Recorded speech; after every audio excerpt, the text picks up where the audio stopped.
बिस्मिल्लाहिर्रहमानिर्रहीम। पहले हमने टाइप्स ऑफ सेंटेंसेस बयान की थी। वो थी फॉर्मेशन के लिहाज से, बनावट के लिहाज से, स्ट्रक्चर के लिहाज से, उनकी कंस्ट्रक्शन के लिहाज से। लेकिन आज जो हम टाइप्स ऑफ सेंटेंसेस बयान करने लगे हैं वो हैं अकॉर्डिंग टू द पर्पस, मकसद के लिहाज से, ऑब्जेक्टिव्स के लिहाज से, एम्स के लिहाज से। तो आइए अब हम टाइप्स ऑफ सेंटेंसेस को जानते हैं according to their purpose.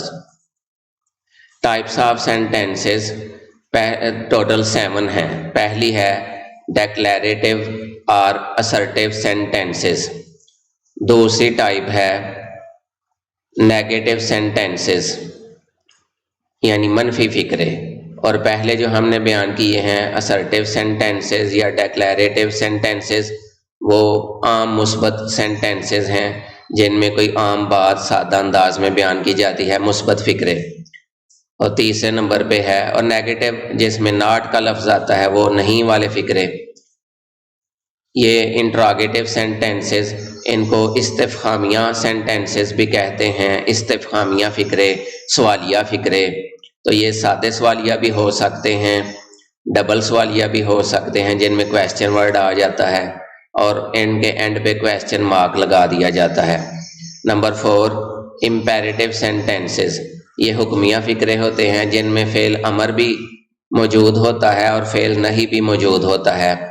Fail अमर जिसमें किसी काम का हुक्म किया जाता है और फेल नहीं जिसमें किसी काम से मना किया जाता है। नंबर 5 हैं एक्सक्लेमेटरी सेंटेंसेस, इस्तेजाबिया फिक्रे। इस्तेजाबिया फिक्रे वो होते हैं जिनमें हैप्पीनेस या सैडनेस या हैरानी, सरप्राइज, हैरानी का इजहार किया जाता है। यानी खुशी, गमी और हैरानी वाले जो फिक्रे होते हैं इस्तेजाबिया फिक्रे या एक्सक्लेमेटरी सेंटेंसेस कहलाते हैं। तो अब आगे अब हम इनको तफसील से बयान करेंगे। Number 6 optative sentences. ये दुआया फिक्रे होते हैं जिनमें कोई दुआ की जाती है। नंबर 7 एम्फेटिक सेंटेंसेस, जिनमें किसी बात पर स्ट्रेस किया जाता है, एम्फासाइज किया जाता है, किसी बात पर जोर दिया जाता है कि मैं ये काम ज़रूर करूँगा, मैं ये काम करके रहूँगा। इनमें पुख्ता इरादा आ सकता है, अज़म आ सकता है, डिटर्मिनेशन आ सकता है। तो पुख्ता इरादा इसमें आता है। अब हम इनको 1 बाय 1 सीखने की कोशिश करते हैं। नंबर 1 था डेक्लेरेटिव और असर्टिव सेंटेंसेस, मुस्बत या बयानिया जुमले। दी सेंटेंसेस वो फिक्रे इन विच, जिनमें समथिंग कोई चीज़ इज स्टेटेड बयान की जाती है इन अ सिंपल मैनर, बिल्कुल सादा अंदाज में, आर कॉल्ड कहलाते हैं डेक्लेरेटिव और असर्टिव सेंटेंसेस। तो ये मुस्बत या बयानिया जुमले कहलाते हैं। असर्टिव सेंटेंसेस मुस्बत और डेक्लेरेटिव बयानिया जुमले। फॉर एग्ज़ाम्पल, मिसाल के तौर पे, honesty is the best policy. दयानतदारी बेहतरीन हिकमत अमली है। दयानतदारी बेहतरीन हिकमत अमली है।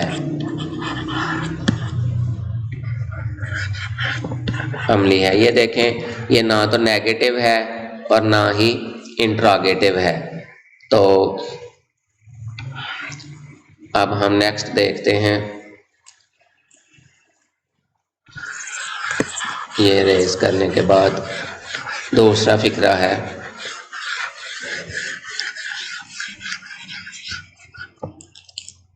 ये जी, Pakistan is our dear homeland. Pakistan हमारा प्यारा वतन है। As you sow so shall you reap. जैसा करोगे वैसा भरोगे। As you sow so shall you reap. जैसा करोगे वैसा भरोगे। 2 and 2 make 4। 2 और 2 4 होते हैं। A man is noun by the company he keeps. आदमी अपनी सोबत से पहचाना जाता है। तो ये सारे असर्टिव सेंटेंसेस हैं क्योंकि ये मुस्बत या बयानिया जुमलों पर मुश्तमिल हैं। नेक्स्ट, नेगेटिव सेंटेंसेस, मनफी वाले जुमले। द सेंटेंसेस, वो फ़िक्रे, कंटेनिंग, जो मुश्तमिल होते हैं निगेशन, किसी बात की नफ़ी पर, और डिनायल, डिनायल इनकार पर, यानी जिसमें किसी बात से डिनाई किया जाता है, इनकार किया जाता है। ऑफ सम फैक्ट्स, किसी बात से, हक़ाइक़ से। Are known as negative sentences, मनफी वाले फ़िक्रे कहलाते हैं। यानी नाट वाले फ़िक्रे, जितने भी हेल्पिंग वर्ब्स हैं उनके बाद अगर नाट लगा दें तो ये नेगेटिव सेंटेंसेस बन जाते हैं। मिसाल के तौर पे इज़ नाट, आर नाट, ये आर नाट। इसी तरह am not, was not, were not, has not, have not, had not. अब मज़ीद एग्ज़ाम्पल्स मैं बताता हूँ, ये साफ़ करके, रेज करके, तो ये साथ साथ नोट कर लें, ये बहुत इम्पॉर्टेंट है। पेपर में आपको फ़िक्रे नेगेटिव बनाने आने चाहिए, ग्रामर का ये हिस्सा है। अब देखें, इसी तरह हैड नाट हमने लिख लिया था। इसी तरह will not, shall naught,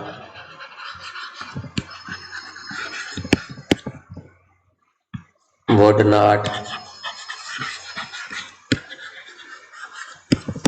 will not have, यानी पहले हेल्पिंग वर्ब के बाद नॉट आएगा। Will not have, shall not have,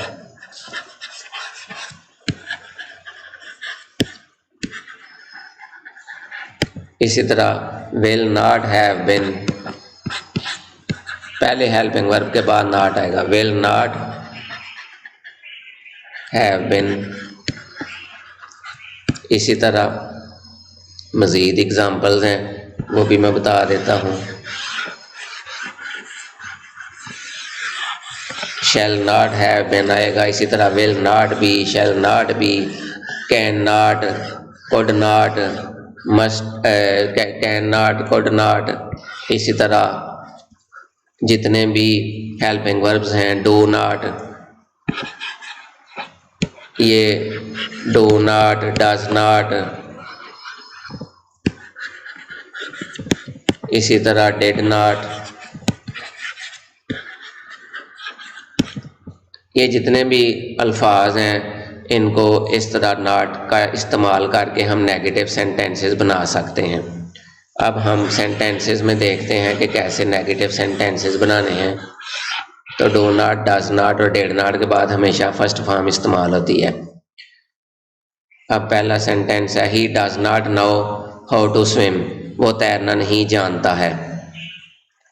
it is not a flower, ये एक फूल नहीं है। She does not tell a lie, वो झूठ नहीं बोलती है। ऑल दैट ग्लिटर्स, तमाम, ऑल तमाम, दैट जो, ग्लिटर्स यानी चमकती है, यानी हर वो चीज़ जो चमकती है। इज़ नॉट गोल्ड, सोना नहीं होती, तमाम चमकीली अशिया सोना नहीं होती। He has not written a letter, वो खत नहीं लिख चुका है। तो इस तरह नेगेटिव सेंटेंसेस आपने बनाने हैं। नेक्स्ट है जी इंट्रोगेटिव सेंटेंसेस, इस्तिफ़हामिया फ़िक्रे या सवालिया जुमले। दो सेंटेंसेस वो फ़िक्रे इन विच, जिनमें सम क्वेश्चंस और फैक्ट्स आर आस्क्ड, कुछ क्वेश्चन किए जाते हैं, कोई बात पूछी जाती है। और कॉल्ड इंट्रोगेटिव सेंटेंसेस, सवालिया फ़िक्रे कहलाते हैं। For example, what is he to you, वो तुम्हारा क्या लगता है। वेयर आर यू फ्रॉम, आप कहाँ से हैं। In which class do you read, आप कौन सी क्लास में पढ़ते हैं, या in which class do you study, आप कौन सी क्लास में पढ़ते हैं। What is the time by your watch, आपकी घड़ी पर क्या वक्त है। Who is knocking at the door, दरवाजे पर दस्तक कौन दे रहा है। तो इंट्रागेटिव सेंटेंसेस दो किस्म के होते हैं। एक तो वो होते हैं जो सिंगल सवालिया आप उनको कह सकते हैं, यानी जितने भी हेल्पिंग वर्ब्स हैं अगर उनको सेंटेंस के शुरू में लगा दें और फ़िक्रे के आखिर पे क्वेश्चन मार्क लगा दें तो वो इंट्रागेटिव सेंटेंस बन जाता है, वो सिंगल सवालिया फ़िक्रा कहलाता है। या फ़िक्रे के शुरू में डू, डज या डिड लगा दें और फ़िक्रे के आखिर पे ये वाला क्वेश्चन मार्क लगा दें तो ये फ़िक्रा कौन सा बन जाएगा, इंट्रागेटिव सेंटेंस बन जाएगा।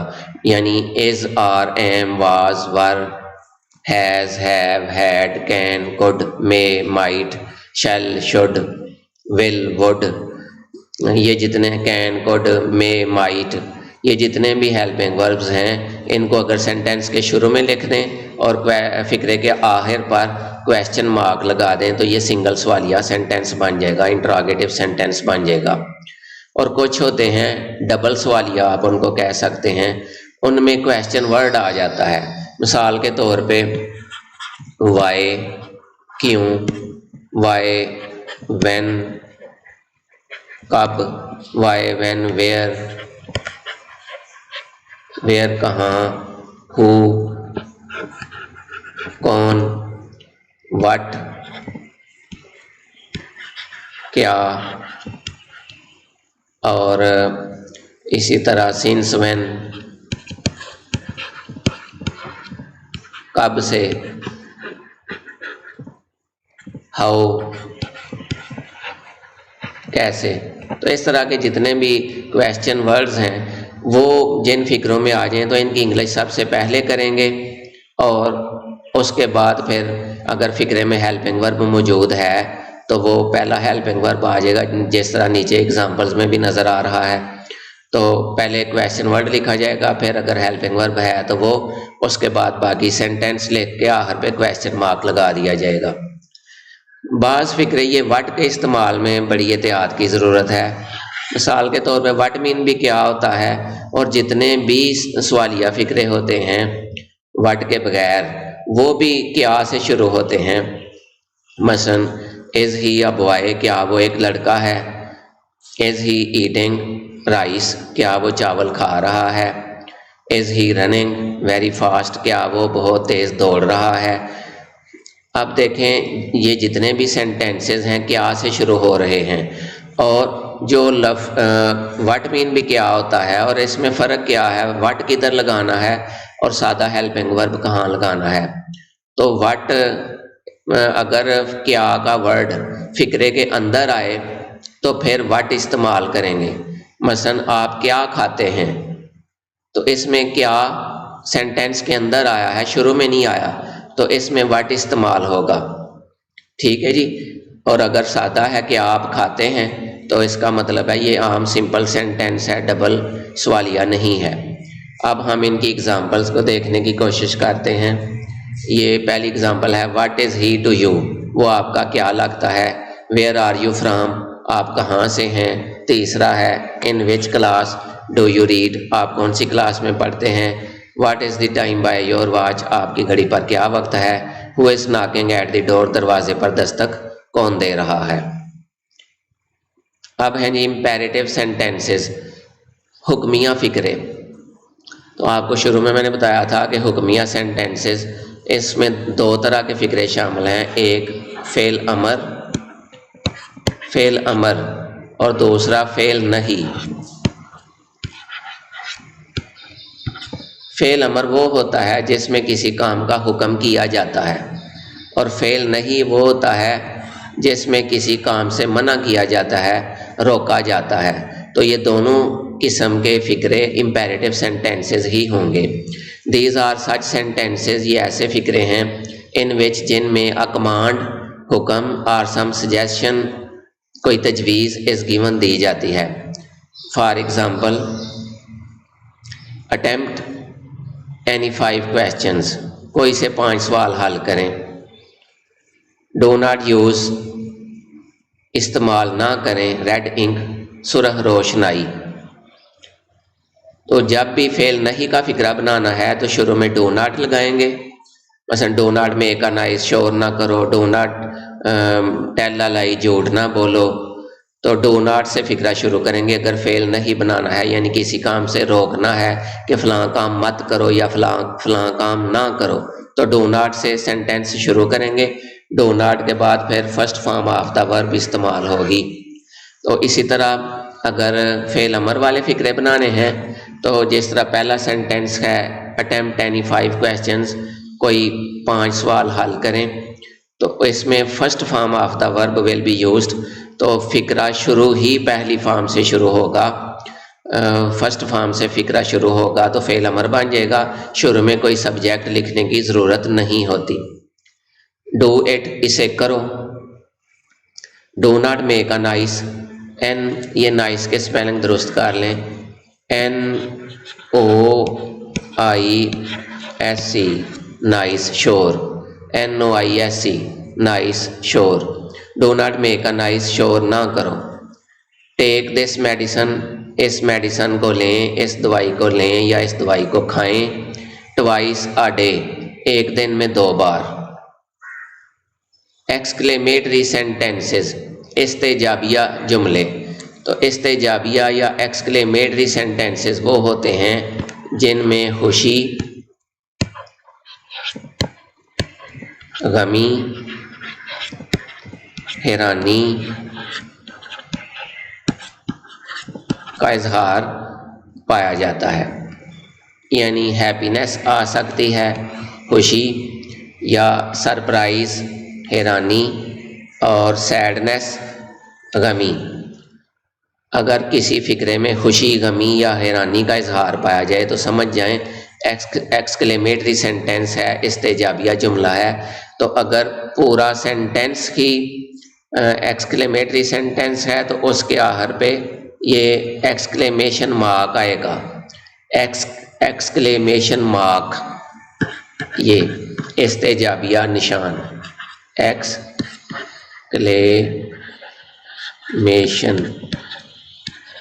एक्सक्लेमेशन मार्क, इस्तेजाबिया निशान।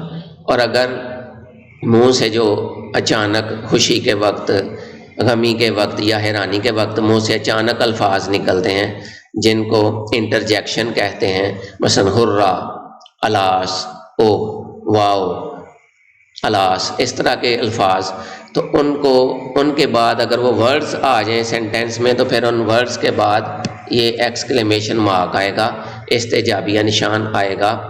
फिर फिक्रे के एंड पे फुल स्टॉप लगाएंगे और इस वर्ड के बाद ये इस्तेजाबिया निशान आ जाएगा। अब हम इनकी एग्जांपल्स को देखते हैं। ये एग्जांपल्स नोट भी साथ साथ कर लें, तो ये फिक्रों को समझना बहुत ज़रूरी है। ये देखें, what a lovely flower it is, what a lovely flower it is. इधर व्हाट जो आया है ये क्या के मीनिंग में नहीं आया, ये कितने के मीनिंग में आया, कितना। तो अगर क्वेश्चन या इंट्रोगेटिव सेंटेंस में आएगा तो वो क्या के मीनिंग में आएगा। इधर एक्सक्लेमेटरी सेंटेंसेस में व्हाट आया तो ये कितना के मीनिंग देगा, कितना, कितनी, कितने, कितना। What a lovely flower it is, ये फूल कितना खूबसूरत है। What a splendid building it is, ये इमारत कितनी शानदार है। हुर्रा, अब ये इंटरजेक्शन आ गया शुरू में, तो इसके बाद ये एक्सक्लेमेशन मार्क आ गया, इस्तेजाबिया निशान आ गया। हुर्रा, ये खुशी के वक्त हुर्रा मुंह से अंग्रेज निकालते हैं। Hurrah, I have one the match, मैं मैच जीत गया हूँ। तो मैच जीत के तो अचानक उसके मुंह से निकला है हुर्रा, तो ये अचानक खुशी के वक्त जो मुंह से वर्ड निकला है ये इंटरजेक्शन होता है। इसके बाद ये एक्सक्लेमेशन मार्क भी लगता है। अलास, ये जब कोई परेशानी की खबर सुनता है, गमी की, अफसुर्दगी की, तो कोई सैड होता है, अफसुर्दा होता है, तो उसके मुंह से अचानक निकलता है अलास, ये इंटरजेक्शन है। तो इसके बाद हमने ये निशान लगा दिया है एक्सक्लेमेशन मार्क। और फिर at the end of the sentence we do not use exclamation mark but we use only full stop. He has failed in the examination, अफसोस के वो इम्तहान में फेल हो गया है। वाओ, ये वाओ भी इंटरजेक्शन है, तो इसके बाद भी ये एक्सक्लेमेशन मार्क आएगा। ही इज़ शोइंग, वो दिखा रहा है गुड परफॉर्मेंस, अच्छी कारकर्दगी। नेक्स्ट है जी ऑप्टेटिव सेंटेंसेस, दुआया जुमले। तो जैसा कि नाम से ज़ाहिर है कि जिन सेंटेंसेस में किसी के लिए कोई दुआ करता है वो ऑप्टेटिव सेंटेंसेस या दुआया जुमले कहलाते हैं। For example, may you live long, खुदा आपकी उम्र दराज करे। May you succeed in life, खुदा आपको ज़िंदगी में कामयाब करे। May God bless you with the beautiful son, खुदा आपको एक खूबसूरत बेटा अता फरमाए। May you prosper in life, खुदा आपको ज़िंदगी में खुशहाल करे। ये सारे ऑप्टेटिव सेंटेंसेस हैं क्योंकि इनमें दुआएं की जा रही हैं। मे असलम विन द रेस, अल्लाह करे कि असलम रेस जीत जाए। अब हैं जी एम्फेटिक सेंटेंसेस, ताकीदी जुमले। आ सेंटेंस वो फिक्रा, आ सेंटेंस फिक्रा विच एक्सप्रेसेस, विच जो एक्सप्रेसेस इजहार करता है समथिंग, किसी चीज़ का, फोर्सेबली, पूरी फोर्स के साथ, कुव्वत के साथ, या किसी चीज़ को एम्फसाइज किया जाता है, स्ट्रेस किया जाता है, इसरार किया जाता है कि मैं ऐसा काम ज़रूर करूँगा, करके रहूँगा। उसमें डिटर्मिनेशन पाया जाता है, पुख्ता इरादा पाया जाता है, अज़म पाया जाता है। It is called an emphatic sentence, तो ये एक ताकीदी जुमला कहलाता है।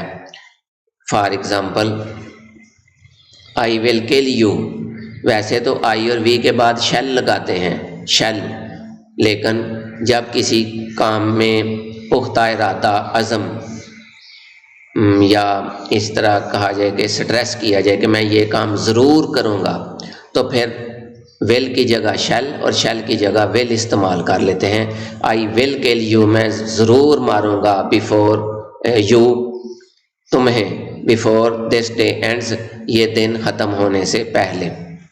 ही शेल बी, वैसे तो ही के बाद विल आना था, लेकिन चूँकि बाद में पुख्ता इरादा, अज़म या डिटर्मिनेशन का इजहार पाया जा रहा है कि मैं ये काम ज़रूर करूँगा, तो इसलिए शेल इस्तेमाल हुआ है।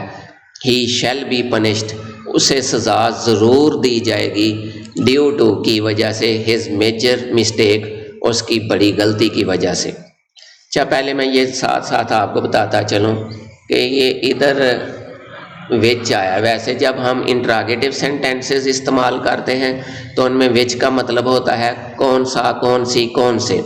जिस तरह मैंने बताया था, in which class do you read, आप कौन सी क्लास में पढ़ते हैं, इसी तरह। लेकिन इधर विच अगर दरमियान में आए, वो था फिक्रे के शुरू में अगर आए क्वेश्चन वर्ड, तो फिर वो सवालिया अंदाज में उसके मीनिंग होंगे।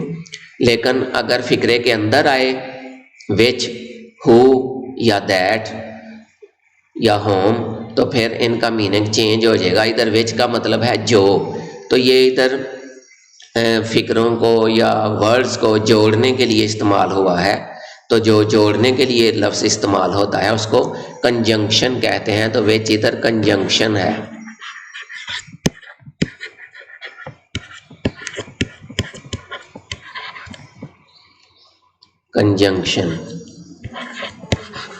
कंजंक्शन, तो विच ये जो के मीनिंग में आया है। तीसरा है जी ही डिड वर्क हार्ड, उसने ज़रूर मेहनत की, तो डिड लगाने से बाद में पुख्ता इरादा आ गया। Aslam did go to school, Aslam ज़रूर स्कूल गया। We will pay full attention, हम लाजमन या हम ज़रूर फुल अटेंशन तवज्जो, हम पूरी तवज्जो देंगे टू आवर स्टडीज़, अपनी पढ़ाई पर। तो इंग्लिश ग्रामर और कंपोजिशन को रेगुलरली आप पढ़ने के लिए, समझने के लिए, सीखने के लिए हमारा चैनल सब्सक्राइब कर सकते हैं, ताकि आपको बर वक्त वीडियो मिल सके और आप इससे मुस्तफ़ीद हो सकें। बहुत शुक्रिया। Thanks for watching.